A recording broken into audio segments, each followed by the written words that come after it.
Billionaire's Instant Bride Part 38. Hindi ko mapigilang mapabuga ng hangin. Habang nakatingin kay Logan na focus sa daan habang matagumpay na nakangisi. Halos magtagpo na ang mga kilay ko sa inis dahil hindi ko alam kung seryoso ba siya sa sinabi niya o pinagtitripan niya lang ako. Kapag kinakausap ko naman, palaging it is what it is, ang sagot niya. Stop glaring at me, Christine. Nakatakot kang tumingin. I feel like you're plotting something extremely dangerous against me. Anya bago ako saglit at tinapunan ng tingin. Scary. Dagdag niya pero salungat naman sa ekspresyon niya. He looks like he'd enjoying it. Mapapahama ka talaga kapag hindi ka tumigil sa trip mo. Inis kong sabi bago marahas sa sumandalo sa upuan. Magsabi ka nga kasi ng totoo. Huwag mo nang paglaruan ang isip ko. I already told you. Makikitira ako sa inyo. Paninindigan niya. I have to make sure that you won't tell your parents anything about your deal with Uriel. Dagdag niya.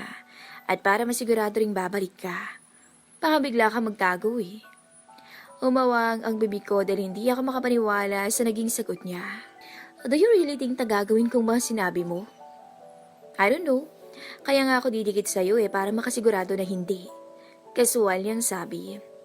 I'm just doing my job, Christine. I want to make sure na matatapos ang pagpapanggap ninyo ni Uriel nang walang kahit na anong problema. Dahil gaya nga ng sinabi ko, liligawan kita pagkatapos ng lahat. Nasapo ko na lang ang noo ko. Look, hindi ako magsusumbong, okay? At lalong hindi ako magtatago. There's no way na sasabihin ko sa mga magulang ko na nakuha kong perang pinapadala ko sa kanila galing sa panluloko ng kapwa, no? Paliwanag ko sa kanya. Kahit mahirap lang kami, ay may prinsipyo pa rin kami, lalo ng mga magulang ko. Kahit pa magkanda ko ba na sila kakatrabaho para maibigay ang pangangailangan namin, gagawin nila. Again, ginagawa ko lang ang trabaho ko. You can just tell them I'm your colleague. Suwestyon niya bago siya tumingin sa akin at kumisi. Or you can tell them na manligaw mo ko. Kung suntukin kaya kita. Inis kong sambit pero tinawanan lang niya ako. Tigil-tigilan mo ako sa kalokohan mo ha. I'm not joking. I'm fine with any of the choices though. Tugoy niya at kumindat pa. You're extra talkative, aren't you? Akala ko pa naman ikaw ang pinakatahimik sa inyong magkakaibigan. Kasunod ni Noah. Sabi ko sa kanya at naiikot na lang ang mga mata ko sa inis. Well, sa'yo lang naman ako nag-iingay ng ganito. Anya kaya napatingin ako sa kanya. I'm comfortable with you. That's why. Seryoso niyang sabi. Bigla akong nailang lalo na nang makita ko kung paano siya tumitig sa akin. Pero saglit lang yun dahil itinuon niyang muli ang atensyon sa daan. Kung ano-anong sinasabi mo. I mean every single one of them. Mabilis niyang sabi. Hindi ko na lang siya sinagot. Isinandal ko na lang ang ulo ko at ipinikit ang mga mata para makabawi kahit papaano ng tulog. Mas mabuti na rin na matulog ako kaysa makipagtalo sa kanya. May stress lang ako lalo. Lang magising ako ay nasa San Agustin na kami. Saktong-sakto pagmulat ng mga mata ko ay padaan na kami sa arko ng bayan. Agad akong umayos ng upos by unat ng katawan ko. Ihinto mo na lang ako sa terminal. Sabi ko sa kanya habang nakatingin sa labas ng bintana. Sa terminal ba ang bahay niyo? Pabalan niyang sagot kaya matilim akong napatingin sa kanya. Kay bilis kumulo ng dugo ko lalo na't kakagising ko lang. Doon mo na nga lang ako ibaba. Magkukommute na lang ako papunta sa amin. Why would you do that when I can just drive you right in front of your doorstep? Anya at kumisi sa akin. As if naman alam mo kung nasa ng bahay namin. Hindi ko sasabihin, I know, putol niya sa sinasabi ko. You probably forgot the nature of my work, Miss Christine. Kumindat pa siya sa akin matapos niyang sabihin yun. I was the one Uriel asked to gather information about your background. You? Hindi ko siya napigilang iduro, pero binaba ko rin agad ang kamay ko para kumalma. Wala nang say-say pa kung magagalit pa ako sa kanya. Things already happened. at wala nang magbabago kahit pa magalit ako ngayon. Fine, bastang usapan natin. Ihahatid mo lang ako. Okay, tugon niya at mapaglarong umisi sa akin. Hindi ko tuloy mapigilang mag-alangan dahil sa reaksyon niya. Napapaisip ako na baka seryosohin niya talaga ang makitira sa amin. Pero, hindi naman siguro. Baka inaasar lang niya ako. At tunay ngang alam niya kung nasaan ang bahay namin. Na hindi niya na tinanong ang mga pasikot-sikot. May mga pagkakataon lang na ibang daan ang dinaaning niya, pero yun pa rin naman ang ruta papunta sa amin. Welcome to Barangay Rizal. Basa niya sa signboard na sumalubong sa amin. We're almost there, am I right? Ewan ko sa'yo. Ngumisi lang siya sa akin bago tuloy-tuloy na pinaandar ang sasakyan. Puro 5, tama? Hindi ko siya sinagot. Ibinaling ko na lang sa labas ang tingin ko. Pagkakita ko pa lang sa pamilyar na paligid ay gumaan na ang pakiramdam ko. Grabe, miss na miss ko na talaga ang lugar namin, lalong-lalo na ang bahay. Kahit na hindi naman ako gaanong matagal na nawala. We're here. Masiglang sabi ni Logan sabay hintuan ng sasakyan sa tapat mismo ng bahay namin. Fine, edi siya na talaga. Hindi pa man ako nakakababa ay nakita ko ng pagsilip ng mga kapitbahay namin. Siguro nagtataka sila kung bakit may magarang kotse na pumarada sa harapan ng bahay namin. Hindi rin nakatakas sa paningin ko ang paglabas ng mga kapatid ko at maging si Mama para makiusisa. Hindi na ako nakatiis at lumabas na ako. Mama! Mabilis akong humakbang para salubungin siya. Bakas na bakas pa sa mukha niyang pagkagulat. Nakakunot ang noo niya habang bahagyang nanlalaki ang mga mata. Tintin? Gulat niyang sambit. Ikaw nga! Sinalubong niya ako ng mahigpit na yakap. Mabutit nakauwi ka. Anya nang kumalas siya sa yakap. Hinaplos niya ang magkabilang pisngi ko bago naiiyak ng umiti.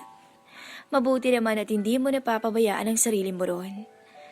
Kayang-kaya kong sarili ko, ma, kaya huwag kang mag-alala. Paninigurado ko sa kanya at matamis siyang nginitian. Namiss ko kayo? Sobra. Naiiyak kong sabi sa bayakap muli sa kanya. Tinawag ko na rin ang mga kapatid ko. Patakbong lumapit sa akin sina Jester. Ang sumunod sa akin, si Pinky at ang bunso naming si Clifford. At nakisali na rin sila sa yakapan. Grabe ate, ibang-iba ng porma mo ah. Isang tingin lang at masasabi ko na agad na taga-syudad ka na. Komento ni Jester habang nakatingin sa akin mula ulo hanggang paa.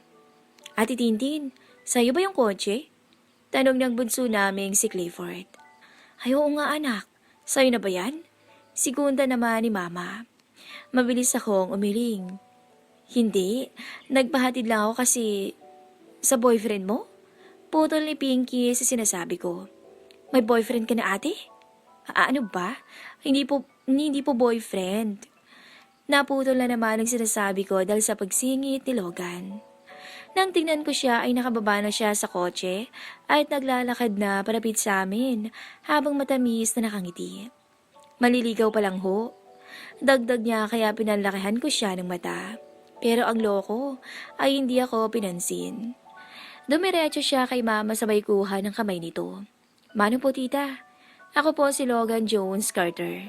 Maliligaw ni Christine. Malakas niyang sabi na tingin ko ay sinadya niya para marinig ng mga kapitbahay. Nanlaki ang mga mata ko bago ko siya nalapitan at mabilis na hinila palayo kina Mama. Agad kong hinampas ang braso niya. Logan, gigil kong saway sa kanya sa mahinang boses. Pinandilatan ko siya ng mga mata. Halos maggitgitan ang mga ngipin ko. Sa gigil. Anong pinagsasabi mo? Bulong ko. Ngumisi lang siya sa akin at kumindat, kaya mas lalo akong nainis. Pero hindi ko malabas-labas ang nararamdaman ko dahil nanunood sila Mama at ang mga kapatid ko. May manliligaw na si Ate Ma. Rinig kong sabi ni Jester. Magkakaapo na kayo? Jester, hindi ko napigilan ang pagtaas ng boses ko. Pero agad din ako huminga ng malalim para pakalmahin ang sarili ko. Anong magkakaapo? Hindi ko manliligaw si Logan, no? Boyfriend? Singit ni Pinky. Mama oh, nakangusong sumbong ko dahil sobrang frustrated ko na talaga. Tama na nga yan. Mas mabuti pang pumasok na muna tayo sa bahay at mukhang pinagpapiyasahan tayo ng mga kapitbahay. Tugon ni Mama bago niya dinala ang mga kapatid ko papasok. Nang nasa tapat na sila ng pinto, ay lumingon siya sa akin.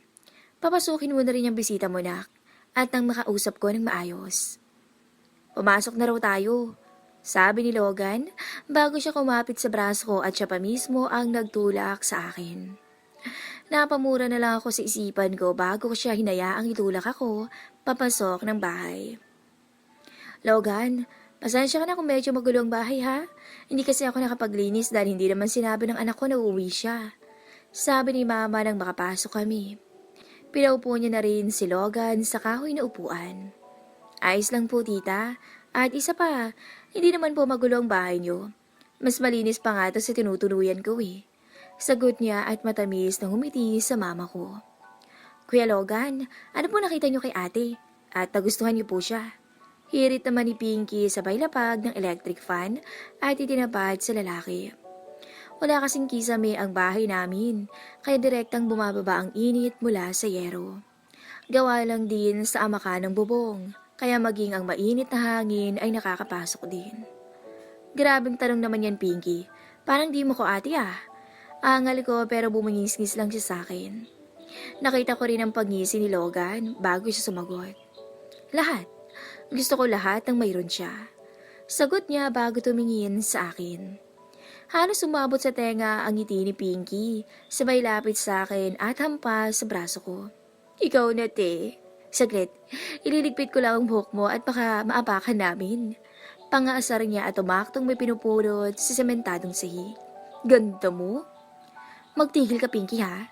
Saway ko sa kanya pero tinawanan lang niya ako. Tigilan mo na nga yung pangasar mo sa ate mo Pinky.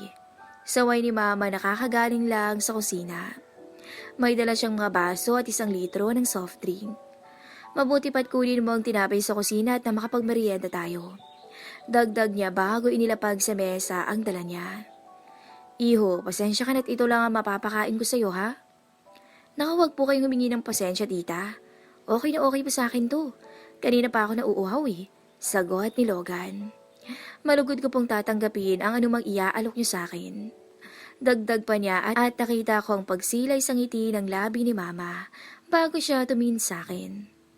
Tintin, pagsilbihan mo ang bisita mo, sabi niya sa akin.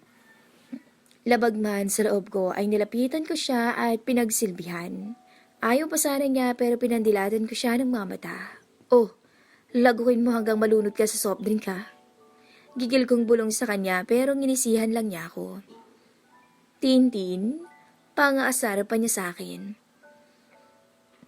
Magsasalita pa sana ako ng marahas na bumukas ang pinto. Agad akong napalingon doon at nakita ko si Papa na marahas na nagtataas baba ang balikat habang tumatagaktak ang pawis. Sa likuran niya ay sina Jester at Clifford. Naniningkit na gumala ang kanyang mga mata sa paligid. At nang matuon ang atensyon niya sa kinaroroonan ko ay mas lalo pa tong lumiit. Kahit talim ng titig niya. Nanginginig niyang itinuro ang direksyon ko. Hindi, direksyon ni Logan. Ikaw bang maniligaw ng anak ko ha? Nakagat ko na lang ang labi ko at napalunok ng laway. Ito ang rason kaya ayaw kong magdala ng kahit asinong lalaki sa bahay. Kahit pa kaibigan ko. Dahil alam kong magagalit si Papa. Ay, naloko na.